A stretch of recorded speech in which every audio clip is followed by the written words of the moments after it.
Hi guys, welcome to my channel, Changing Phases Tarot. I'm very happy to have you here with me today. If you enjoy my reading, please like, share, and subscribe to my channel to be notified when I upload new readings to my channel. Now today I will be doing a mid-monthly reading for the energy surrounding us for the last half of October 2017. For the reading, I'll be using the Wisdom of the Oracle deck as well as the Good Tarot deck. Both of these decks are by Colette Baron Reed.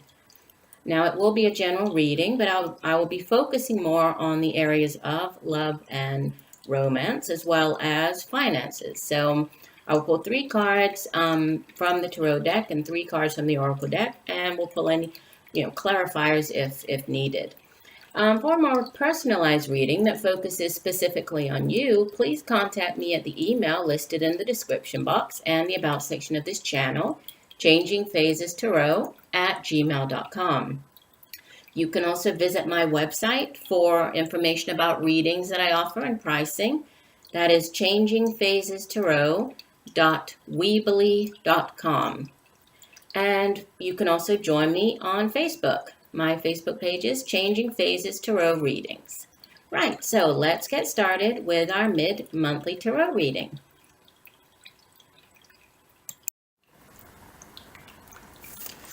Hi Pisces. All right, let's get into your reading. So we're looking for the energies surrounding the last 2 weeks of October. First, we'll be pulling cards for your career and finances, okay, using the Good Tarot deck.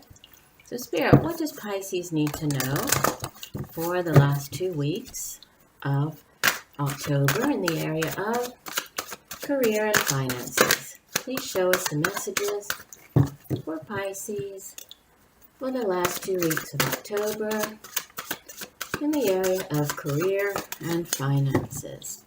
What does Pisces need to know in the area of career and finances for the last 2 weeks of October? Okay. Divide into 3.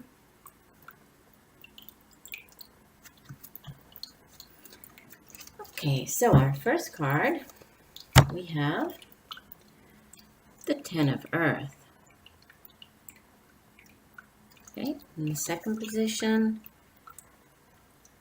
3 of Water. As you can see it. And move these cards out the way. Last position, we have the King of Earth.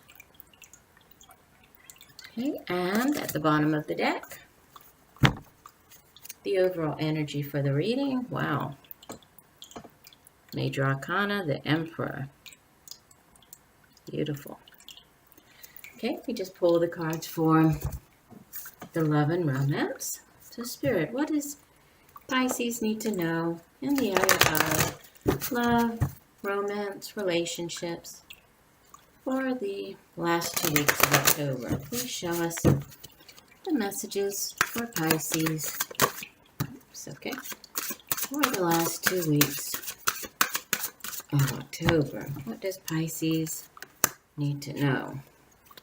Spirit, please show us the messages for Pisces. Pisces for the last 2 weeks of October. Okay, I'll take these 2.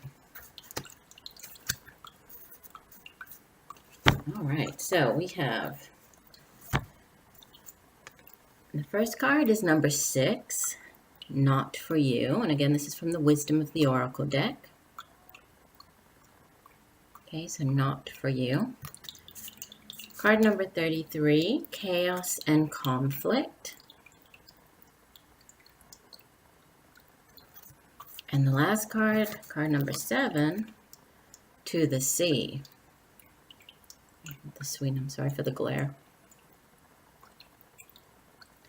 And the overall energy for the 2-week period, we have card number 44, Thinker. Okay, so let me just set the cards up so we can see them a little better, and I'll be right back with the meaning for the reading. All right, Pisces, so we start off the reading with The Emperor. So this would be the energy for the last 2 weeks of October, from mid-October through the end of the month. And this is number 4 in the Major Arcana. In this deck, the card is called Authority, right? But if we think about in the regular deck, the Emperor it's sort of the, he's the top male, very strong male archetype, right? That male figure in the tarot deck. And so this could be a male, strong male, older male around you this month who might be very significant with in the area of, here we're dealing with career and finances along the back row with the Emperor card. So it could be, most of the time we think of it being an older male, right? Doesn't necessarily have to be a person. This could just be, it could have to do with dealing with things like institutions, sort of like banks, government, schools, anything like that that's very sort of strict and, has rules, they're really large institutions. So this could just be somebody in authority, right? Might be coming in, giving you good advice, needing to follow the rules right now with whatever it is that you're doing. So in the area of career or finances, you might be called to, to follow the rules with whatever you're doing right now. So I feel like it has to do with advice. Let's see how it plays in to the rest of the reading here. We start off in the past position with the 10 of Earth. So we have 2 Earth cards, right, on either side of a water energy here, the 3 of Water. So starting off with the 10 of Earth, the Earth suit is, it would be the Pentacles in the traditional tarot deck.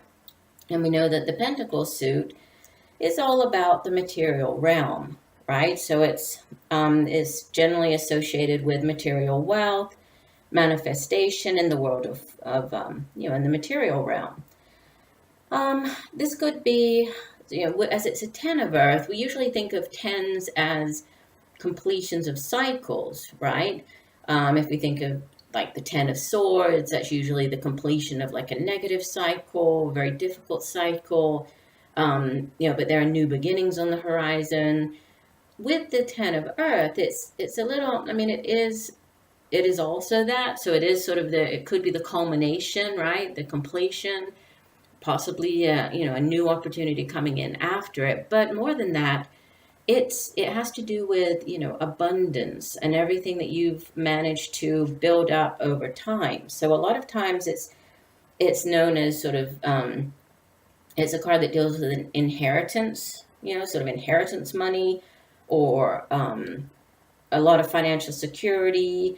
It's wealth and knowledge, but always, built up over time. So this isn't something that, you sort of played the lottery and you won the lottery. It's not that energy. This is energy that, took you a long time to get where you are. And it was a lot of dedication, a lot of hard work, all of the things that you mastered along the way, the knowledge and the experience that you managed to also gain along the way. So it's it's definitely a card of good fortune, of security, but also that you worked long and hard to get there. Okay, so we have that in the past position, which leads us into the present, which is the 3 of Water. Now, the 3 of Water is, water energy is cups energy in the traditional deck, and that is all to do with feelings, emotions, anything that sort of makes us happy. That's the feelings that kind of move us along. They influence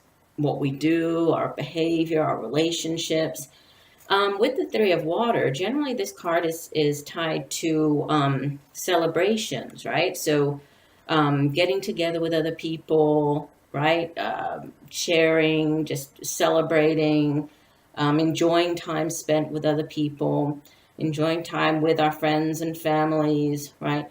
But also the 3 of Water has to do with celebrations that might be special celebrations. So since this is a career and finance reading, maybe this is celebrating a new job. Maybe here, you were able to build up security, and maybe this is celebrating, you were able to open up a new business for yourself or a new venture, right? Maybe start up a new creative venture. Maybe you didn't leave your actual job, but you're beginning something else, because this is definite celebration. This is even more so than the Ten of Earth. The King of Earth he's the top of the, we have a very strong male energy here with the Emperor, with a very strong King of Earth, very solid, serious. It's a reliable energy, right? And he's somebody who can make things happen. He can manifest. He has everything that he needs to be able to manifest in the physical realm. So, everything and anything that he puts his mind to and works hard at and stays focused and stays grounded, he's able to manifest in the physical realm. So this kind of, I get the feeling that it has to do with new ventures, right? Maybe this is building up the knowledge and the finances that you needed in order to begin the new venture. Here you're sort of celebrating it. But there's definitely this, this could be you feeling as if, you have everything you need to be successful. But I kind of get the energy that you're getting advice from somebody. So this could be, fire, sort of fire energy, like a fire sign male, right? Or an earth sign male, older, giving you advice. So this could be, maybe you needed money to begin this new venture, and so you could have been speaking with a bank. This could be, a loan officer or a bank manager, or somebody like that, dealing with an institution to get the money in order to begin the new endeavor here. But whatever it is, it looks like you're successful. It looks like you're celebrating it, and I would say that, it's a very positive message for the last 2 weeks with regards to finances and career. So that's very nice for you, Pisces. Okay, let's turn our attention to the love and romance. And we have in the first, it's the overall energy for the reading. We have card number 44, and that card is called Thinker. Okay, and this is also from the Wisdom of the Oracle deck, also by Colette Baron Reed. Now, the Thinker card, as you would expect, it has to do with strategy, thinking, being analytical, being very logical, trying to reason and see things for really kind of what they are.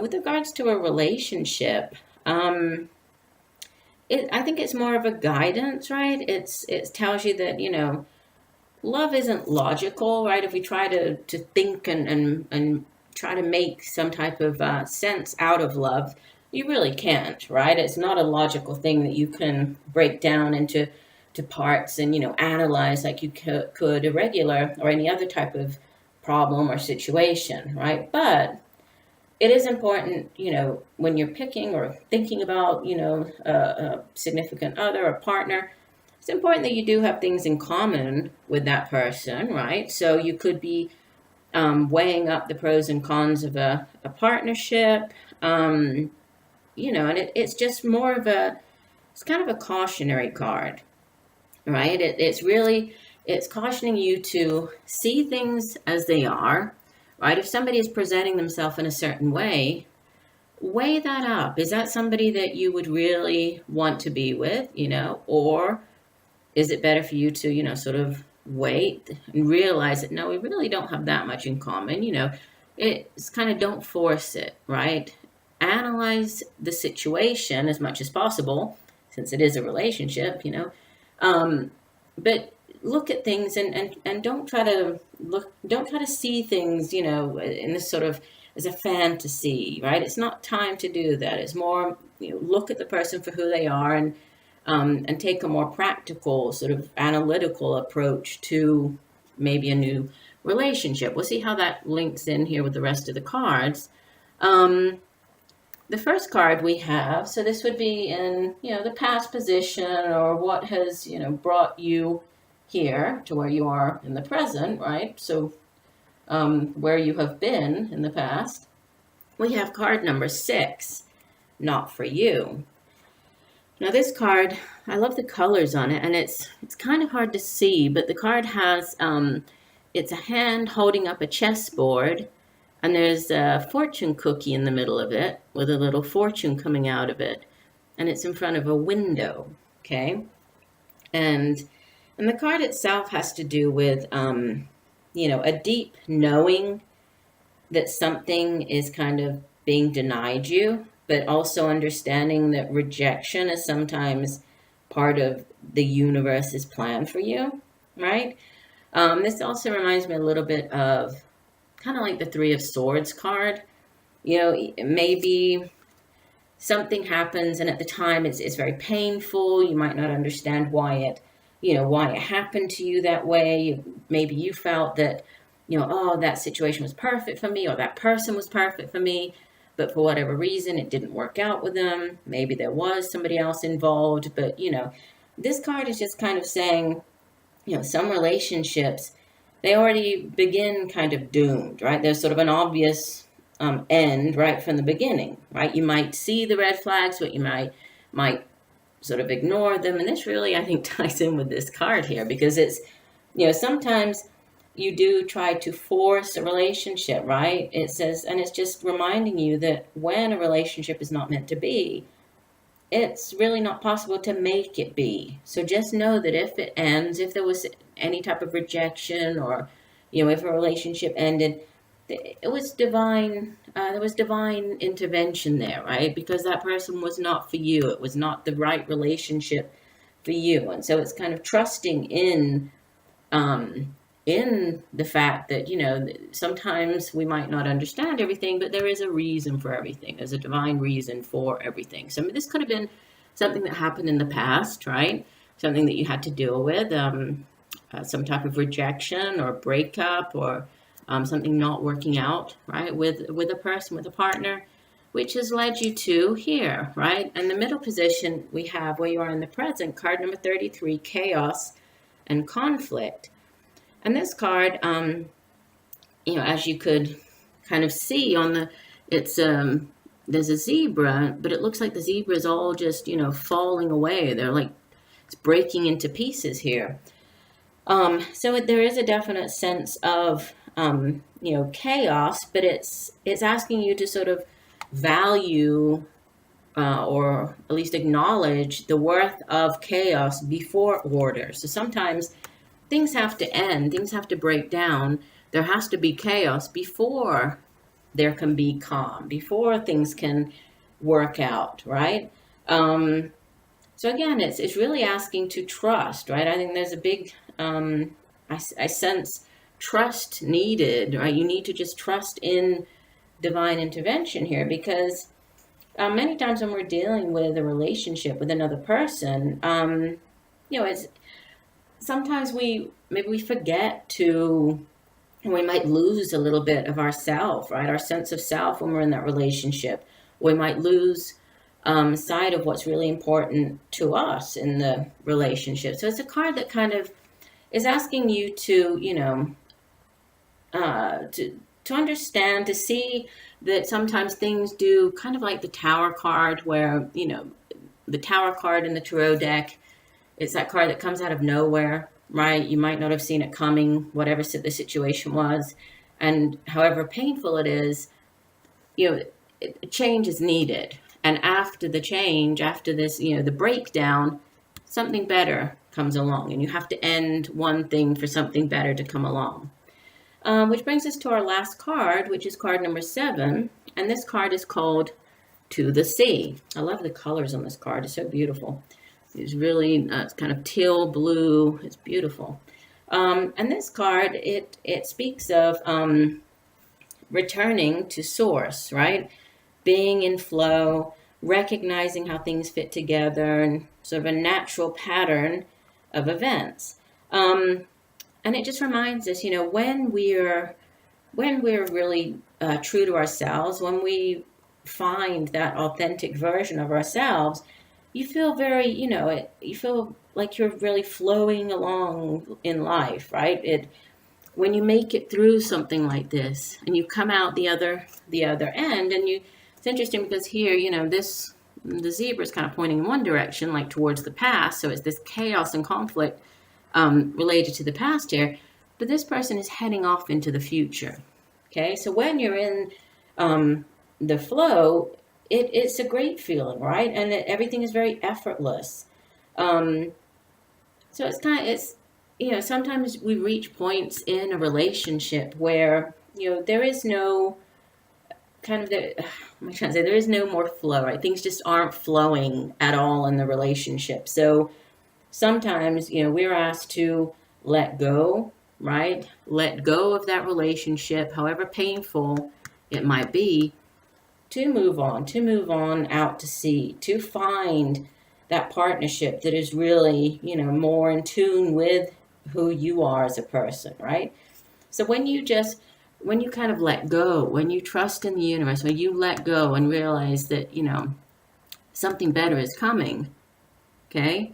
And you've pondered on it and you've really thought about, do I really fit with this person? Is this person really the right person for me? Do I feel, am I my authentic self with that person? After you've gone through all of that, and the answer is no, I think it's time to move on. That's what the card is really speaking of. It's you moving on, just going with the flow, trusting in the universe that you're on the right path to something better. So not a bad reading at all, right? Kind of a deep reading, I think, as far as the emotional part of the reading goes, the partnership or love and romance. And I really feel it's more about, even though it's love and romance, I feel it's more about you and what you need to work on, maybe within yourself, or something that you have been going through. It's kind of the energy coming off of those cards. But I do hope that you were able to get something out of the messages, Pisces. I hope that they've helped you in some way. Please do check out my channel for the October monthly readings. I've already posted those. I will be posting the November readings at the end of the month. And you will also find weekly readings, the extended weekend reading, and daily tarot snapshots. So I look forward to reading for you next month. See you then. And take care, and I'm sending you much peace, love, and light. Bye.